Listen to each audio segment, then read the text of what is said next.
How's it going, everyone? My name is Primacon, and today I'm here to talk about Crowsworn and a new developer update that Mongoose Studio just gave out. It has some really good crucial information about Crowsworn, and not only that, some of the things they say, Hollow Knight Silksong fans can draw a conclusion for those and make some more educated predictions about Silksong using that information. Really exciting stuff. If that sounds exciting to you and you're new to this channel, do subscribe, help me get to 25,000 subs. I think I'm only about 120 subs away from that, so your support is greatly appreciated. Before I get into the update, guys, I do want to address something. This update was Kickstarter backers only, and I'm new to this whole thing, not only covering Kickstarter games, but also making YouTube videos, so I didn't even know how to go about doing this video. I wasn't even sure if I was allowed to make a video on this or not, considering it's Kickstarter backers only. I did reach out, and I was told that it's fine, and it's not gonna be an issue, which is why I'm here talking about it. And I also looked at some big YouTubers like Mossbag when they covered things like Edge Magazine interview with Team Cherry that's technically locked behind a paywall, and how did they cover that on their channel. So taking inspiration from all of that, I've decided that I'm gonna summarize the whole update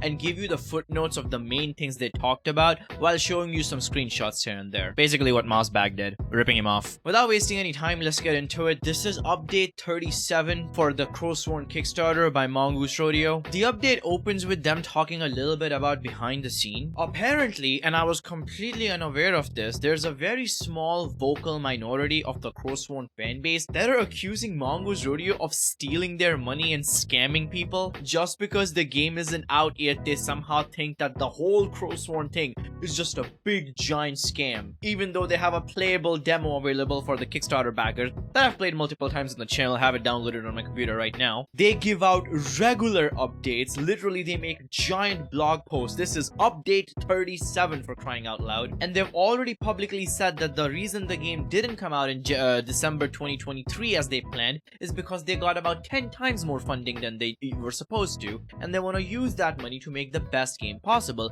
which is why Crowsworn doesn't have a definite release date. Still, regardless of that, apparently some people were accusing them of scamming, so the devs go into detail about how that's not the case at all. And on top of that, Mongoose Rodeo did add some logic and sense into this, because the scam accusations are just so fucking crazy. They say how they're not a publicly traded AAA company, they don't have to show their quarterly profits to investors so to avoid going bankrupt. They can hold off on this project and put as much work in it as they want, and if they were to scam people, the best way to scam them would be to release an unfinished, incomplete product so that they can get more money out of people in terms of sale. So the scamming accusations make absolutely no sense. They did go on further though to elaborate about release dates and release windows, and this is huge because we haven't heard anything about Crowsworn's release window since they said that it won't be coming out in December 2023 anymore. They said blatantly and pretty clearly that Crowsworn is not coming out in 2025. Not happening, no shot. They also said that this is the last time they want to talk about release information. So 2025, Crowsworn fans can relax and just not expect the game at all. And I have said this every single Crowsworn update, and it feels so good to be validated. I've always said that not to expect this game at least till end of 2026, if not 2027, and people have been like, no way, Primacon, there's no way, like Crowsworn, it's gonna come out before Silksong, it's gonna come out like this year, right now. There's a reason Let has been so confident in saying that Silksong will be there before Crowsworn. This game is not finished yet, but don't worry about it. They actually gave a lot of information on how the development is going and where they are right now. But before I close off this section and go about the more gameplay and development side of Crowsworn, they also close it off with another important piece of information that you can draw conclusions from. So they say with games like Crowsworn that gather a crazy amount of funding from public, 1.2 million Canadian dollars, they potentially attract a lot of eyes on them, a lot of publishers, a lot of marketing opportunities, and usually if developers want to go with them, they have to sign NDAs, which prevent them from going further into release dates and other plans and talking about them publicly, because they have signed NDAs to allow the developers to make a much better video game and give it more eyes on it. The devs say they can go further into that, but I think it's pretty obvious what they're saying is that Crowsworn will probably be showcased at a major showcase. I'm talking Nintendo Directs or Xbox events or something like that. Heck, even the Game Awards, who knows? And I think that would be very important for Crowsworn, because as big as the funding thing was, it has been a while since the game has been in development, and it needs to attract new fans and also kind of remind people that, hey, this game exists, come try it out, we put a lot of effort into this. The last thing they would want is an underwhelming launch where no one has heard about it, and those big marketing pushes come from these, third parties. Guys, again, I would like to say, Team Cherry is not going to announce Silksong on their YouTube channel. That would be stupid. Thinking from developers' perspective is sometimes a good idea, and it shaves off a lot of theories like Team Cherry just blatantly shadow dropping Silksong or releasing the trailer randomly on a Tuesday on their YouTube. Never gonna happen in a million years. Now let's talk about the game development. The devs say that obviously the best way to showcase how the game is progressing from one update to another would be just to show a screenshot of the game map, right? It'll be the best way to showcase how much it has grown. But obviously that would spoil pretty much everything. One of the biggest draws of Metroidvania games is to explore, figure things out on your own, right? Where things are, how things look. That's the best draw of it, and you only get that experience on your very first playthrough. Never again. But they did say they can talk about how many biomes there are, and currently there are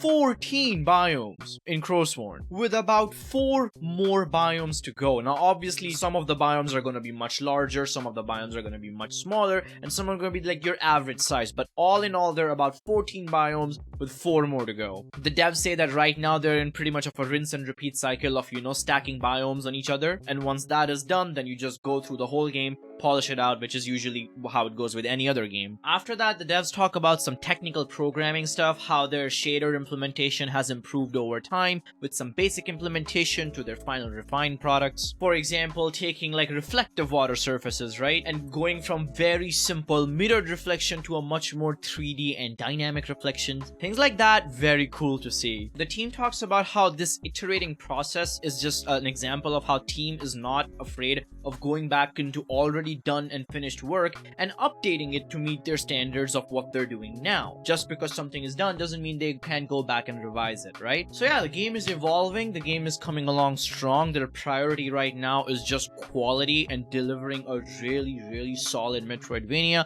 They're not really too concerned about how long it's taking, as long, they keep updating their community every now and then with blog posts, and that's more than enough. And the accusations of scamming are just absolutely wild to me. You could be a fucking saint and people will find a way to complain about it. Man, I hope the team finds a good marketing outlet for when this game is finally coming out, like a big blockbuster event, because I want so many eyes on Crowsworn. I really don't want this game to go under the radar. And a lot of Hollow Knight YouTubers covering Crowsworn at the start, and people like Fireborn and Mossback defending Crowsworn from the onslaught of Hollow Knight fans that were just calling it a complete ripoff of Hollow Knight. Remember that? When that whole thing happened? Let being part of the team and being a name associated with such a big Metroidvania like Silksong, and the passion this dev team has towards this game, I think it's a recipe for success, and I wish them all the best. But Crowsworn not coming out in 2025 is the least surprising bit of this whole article. I never expected it to release so soon. I hope this summarizes it really well for you. Thank you for listening to me so far. And Crowsworn might not be coming out in 2025, but you know what else is? That's right, Subnautica 2.